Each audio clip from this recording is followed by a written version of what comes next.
Баршаңызға сәлем достар, қалдарыңыз қалай? Бүгін өте керемет, жұп-жұмсақ болып пісетін әрі тез дайындалатын мини лепешка, яғни мини қатпарлы нандар пісіретін боламыз.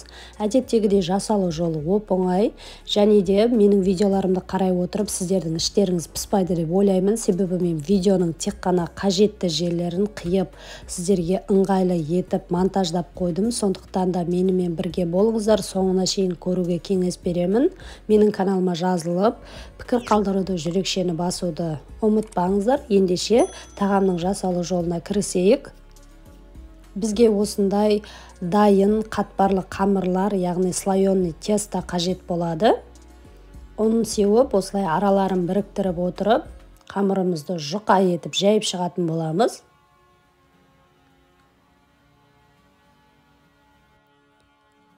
Жабысып қалмасы үшін кішкене ұн сеуіп аламыз.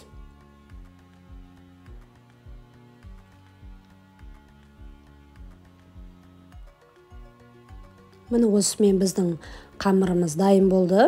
Енді салмамызды салып шығамыз. Салма бізде сиырдың тартылған еті, ұсақтап туралған пияз, аскөк және дәміне қарай тұз және қара бұрыш қостым.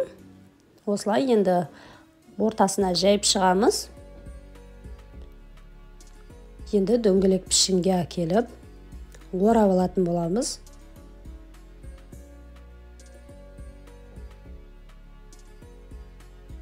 Осылай 5 бөлікке бөліп, нандарымызды зуалап шықтым.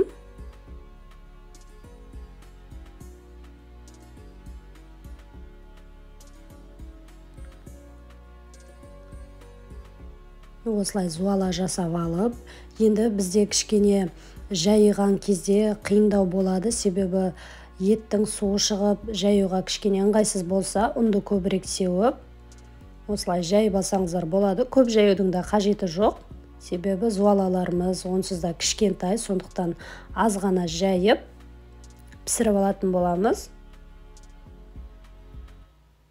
Бірақ өте дәмді, керемет, жұп-жұмсақ болып піседі.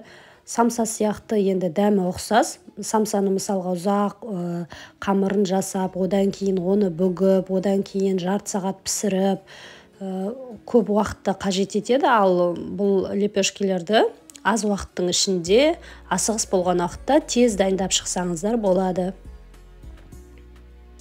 Енді қызып тұрған табамызға ешқандай май құймай, осылай басып отырып, екі жағын екі реттен ауыстырып отырып пісіріп аламыз. Мен май құйған жоқпын, себебі біздің қамырымыз қатпарлы, яғни слоеный тесто болғандықтан онсыз да майы бар. Сондықтан да мен май құймай осылай екі реттен ауыстырып отырып, шамамен әр жағын 5 минуттан пісіріп алдым. Міне сонымен біздің қатпарлы нанымыз дайын болды. Өте жұмсақ, қытырлақ, дәмді болып шықты. Сіздерге де дәл менің рецептіме жасап көруге кеңес беремін, және де менің каналыма жазылуды ұмытпаңыздар. Сау болыңыздар.